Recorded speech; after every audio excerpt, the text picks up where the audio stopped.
Bago tayo magsimula, no, konting words of wisdom lang tayo. Nakita ko dito sa page na Idol Rapi. Sabi niya dito, ang daldal daw niya, meron daw bang vlogger na tahimik? Kailangan na daw ata niya daw mag-aral ng sign language para daw siya na daw yung mag-adjust, no? Eto, no, Idol Rapi, mensahe ko sa'yo. Alam ko na nakakapanood ka ng mga videos ko. Hindi magandang gawing biro or maging words of wisdom to mga ganitong aral-aral sign language. Parang iniinsulto mo yung mga merong hearing problem, Idol Rapi. So, wag lang sana na isa sa mga pamilya mo na magkaroon ng hearing problem, no? Talaga mapapaaral ka talaga ng sign language dyan, Idol Rapi. Sinasabi ko sa'yo. So, ayun lang. At eto na nga yung topic natin ngayon. Makikita nyo dito sa screen, eto yung Silhouette Cameo 4 at eto naman yung kanyang blade na kasama kapag bumili kayo ng ganitong platter cutter. At kung makikita nyo ulit dito sa screen natin, ang presyo ng isang auto blade or yung blade na itong platter cutter natin pang gupit sa mga sticker natin or kung ano-ano pa man, nagkakahalaga siya ng 980. So kung nagtataka kayo kung bakit ko ipinapakita yan, dahil hindi na ako bumibili ng ganitong blade. Dahil eto, 4 months ko lang siyang nagamit. As in the period ng 4 months na yon, araw-araw ko siyang ginagamit para talagang mabawi ko yung pinambili ko ng aking machine na to. At sa period nga na yon, pumurol na kaagad etong blade ko na to. So nagtataka ako sa ibang mga content creator, napakatagal na nung kanilang mga blade. Hindi ko sure kung talagang meron ba talaga silang mga customer, no? Kasi yung akin talaga 4 months lang eh. At hindi ko na sinubukan pang bumili. Dahil meron akong alternative na ginagamit at 2 years ko na siyang ginagamit. Ito yung CB09. At kung ipapakita ko sa inyo yung presyo, 400 pesos lang siya. Ito yung kanyang itsura. 'Di ba? So kung magtataka kayo saan ko nakuha etong adapter na to, kasama yan mismo sa binili ko na Silhouette Cameo 4. At para sa mga content creator or yung mga ambassador ng Cameo, ang dami nilang ina-advise na wag daw gumamit ng mga alternative na mga blade. Eh bakit lalagyan ni Cameo ng adapter yung kanilang product kung hindi pwedeng gumamit ng blade? So eto, no, mga tropa, sa totoo lang tayo, no, syempre nakakahiya naman bilang ambassador na sila ay gagamit ng mga mumurahin na blade na kagaya nito. Kasi yung mga ambassador na yun, yung mga vloggers dyan somewhere out there in the YouTube, binibigyan sila ng mga platter cutter ni Cameo. Syempre nakakahiya naman yun na hindi original yung gagamitin nila ng mga blade, kaya hindi nila ina-advise na gumamit ng ganito. So eto, sobrang tipid talaga nito dahil etong blade na to or yung CB09 na to, yung kanyang mga replacement na blade sa loob, napakamura lang. Eto yon, nabili ko lang to ng almost 100 something dahil ngayon medyo tumaas na. Makikita nyo dito parang 200 na siya. Pero 5 pieces or 15 pieces na yung kasama niyan. Depende kasi sa mga bibilihin nyo or sa mga store. Eto, nabili ko to parang mga 100 plus 5 piraso. At kung tatanungin nyo naman ako kung gaano kabilis pumurol etong CB09 na blade na to, kapag nagpiprint ako ng vinyl, kapag meron akong mga customer na medyo ang daming inavail sa akin, 150 sheets, napapansin ko medyo pumupurol na yung kanyang blade. Ibig kong sabihin, isang passes, hindi niya na nadadie cut. Minsan 100 na sheets, medyo pumupurol na, nagpapalit na kagad ako nun. Pero kung tatanungin nyo ako kung gaano talaga katagal, as in matagal talaga siyang pumurol, magagamit at magagamit mo pa siya, basta dadagdagan mo na lang ng passes. So dito muna tayo siguro sa pros and cons, isi-share ko sa inyo na within 2 years na paggamit ko na itong CB09 na experience ko. Sa cons pala muna tayo, no, hindi siya pantay mag-cut. Yung parang pinaka-force niya, napansin ko dito sa parating kaliwa, medyo madiin yung kanyang pagkakat. Ayan o, makikita nyo, almost na die cut siya. Pero dito sa kanan, hindi siya na die cut. Ito yung napansin ko talaga sa tagal ko na paggamit ng CB09. Pero kapag medyo bagong-bago pa talaga yung blade mo, as in yung kapapalit mo pa lang neto yung kanyang bala, ayan, nada-die cut niya ng maigi. So eto kasi yung blade niya. Yan. At meron siyang kasamang spring. So sa isang taon, nakakagamit ako ng 3 set na ganito, parang mga 15 pieces sa estimate ko. At syempre, depende pa rin sa mga customer at sa dami ng mga sticker na ipiprint mo. So ayun nga, kagaya nga na sinabi ko, sa cons muna tayo at ang una yung hindi siya pantay mag-cut kapag ka medyo mapurol na siya, pero papalitan mo lang siya agad ng bala kung gusto mo. Pero kung hindi naman, dadagdagan mo lang yung passes niya. Kung 1 passes lang yung pagkakakat mo, gawin mong 2 para ma-die cut. Pero kung hindi nyo naman ida-die cut, kung mga kiss cut lang kagaya na itong sticker na to, ayan, 1 passes lang, lalong-lalo na circle, okay na okay talaga. At isa pang na-experience ko na cons, kapag ka hindi ka pa sanay gumamit netong blade na to, medyo maiilang ka at medyo mapapansin mo tatama or mapupunit yung inyong kinakat. Kasi dapat kailangan makuha mo yung pinaka-eksakto na taas nung blade na yan na parang dito sa ating auto blade. Ayun yung nakita ko sa kanyang cons. At minsan bumabaon siya ng malalim yung blade niya, pero kailangan i-adjust mo lang siya dito. At wag mong kakalimutan yung sa pinakaloob niya na mayroon siyang spring. So every time na magpapalit ka ng blade, magpapalit ka din ng spring. Dahil 1:1, meron siyang kasamang blade, meron siyang kasamang spring. 5 yung blade, 5 yung spring na matatanggap mo dyan. At eto pa, sa cons, kapag ka sobrang dami niyang detalye, kagaya nito, maraming bako-bako, hindi niya kaagad na-die cut kung 1 pass lang. So same lang din naman yon pagdating sa auto blade. Ganun din yun, na-experience ko rin, lalong-lalo na kapag ka sobrang daming details, gusto mong i-die cut yung sticker, as in, hindi siya papalag ng 1 passes lang, kailangan 2. So, same lang, di ba? So, ano pa bang cons na experience ko? Medyo wala na akong maalala eh.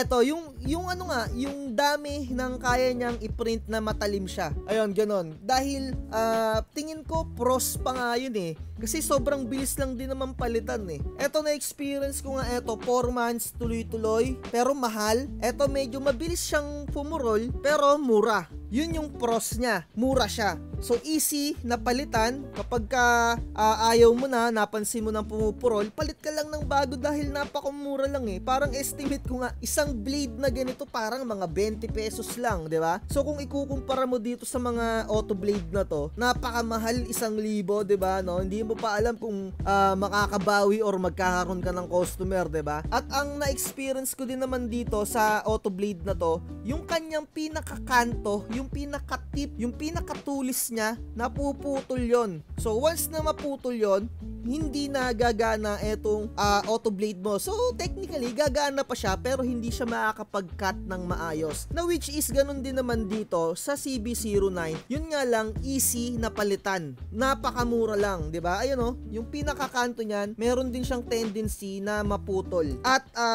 ipapakita ko na muna sa inyo, meron tong 3 variant. Meron siyang kulay blue. Etong kulay blue, ginagamit siya sa mga makakapal na materyales. Pero eto, ginagamit ko siya sa mga calling card kapag nagka-cut ako ng calling card. Etong kulay blue. At yung kulay dilaw, eto naman sa mga maninipis. Yung kulay dilaw niya, parang eto yung 60 degree. Lalong-lalo na kapag sobrang detalye or yung ang daming mga bako-bako. Basta yung mga design ay talagang medyo ang dami. I mean, yung pinakakantuhan niya, no? Ito yung ginagamit ko doon dahil matulis to eh. At saka, pero hindi siya masyado advisable sa vinyl sa pagkakaalam ko dahil minsan napapangitan din ako sa cut neto kapag tinatry ko siya sa vinyl. So, ang pinaka all-time talaga na degree or yung pinaka variant, yung pinaka multi-purpose, etong 45 degree. Eto nga yung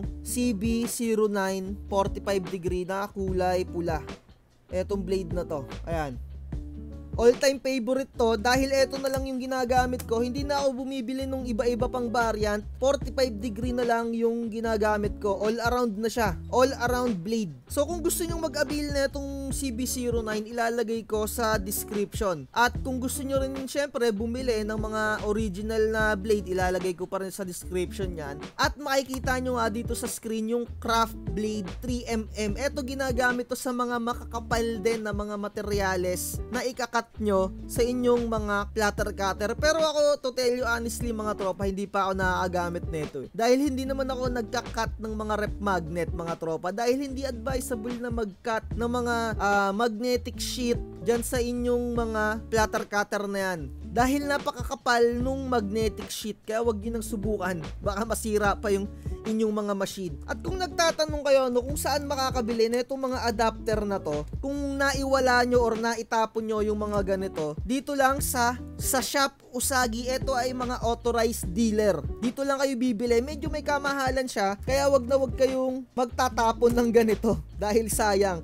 Kasi isipin nyo mga tropa, bakit lalagyan ni Cameo or ni Silhouette yung inyong mga machine ng mga adapter? So isa lang ibig sabihin niya, pwedeng gamitan ng mga alternative na blade mga tropa, 'di ba? So ayun lang, napakamura at napakadaling gamitin. Basta makuha mo lang yung parang pinaka spot kung gaano kataas yung kanyang blade na dapat, yung ganyan. Ayun lang yung mga na-experience ko talaga na pros and cons. So far wala pa namang masamang nangyayari sa aking machine. Talagang as in 2 years na ginagamit ko, walang nangyaring masama. Inaantay ko ang masira kasi sabi daw nila yung mga content creator na mga ambassador dyan na wag daw gagamit ng mga ganito, 'di ba? Syempre isipin mo, ambassador ka, bakit gagamit ka ng mga mura, 'di ba?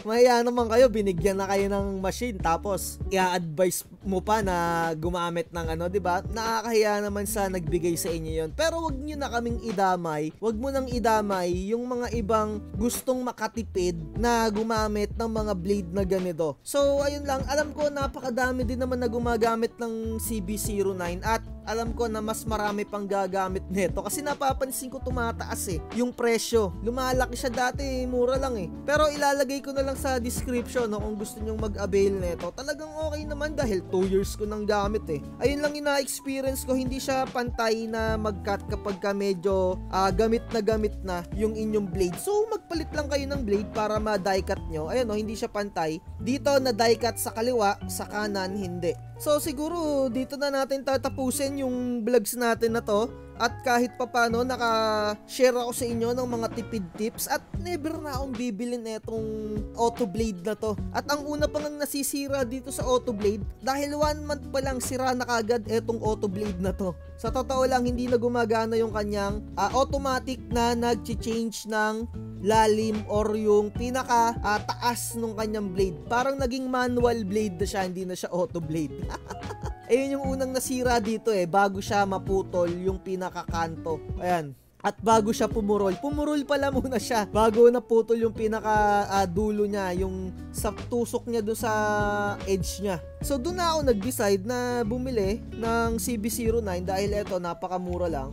Gumamit din ako ng mga ibang adapter pero eto yung pinaka sweet spot sa mga adapter na to. So meron pang mga ibang blade parang mga Roland, mga ganon. Huwag kayong gagamit nun dahil ibang klase yon, pang mga kuyi na platter cutter yon. Basta ang tatandaan nyo, Graptec CB09 tapos meron siyang mga spring na kasama. Ayun yung palatandaan na para sa Cameo siya, yung meron siyang spring. So dito na lang natin tatapusin to. Sana nakatulong nga ulit to. At mensahe ko sa'yo, Idol Rapi, hindi magandang gawing biro yung ginagawa mong ganyan. Shoutout sa mga tropa natin na merong hearing defect. Shoutout sa inyo. Sa mga subscribers natin, shoutout sa inyo dahil road to 10,000 subscribers na tayo. At ayun na lang, see you next time. Bye-bye. Huwag magpapauto. Bakit ang gahaman mo? Gusto mo sa'yo lahat na nakikita. Napakadorobo mo. Sa lahat ng kwento ikaw ang bida. Napakahirap mo na makontento. Lahat ng porsyon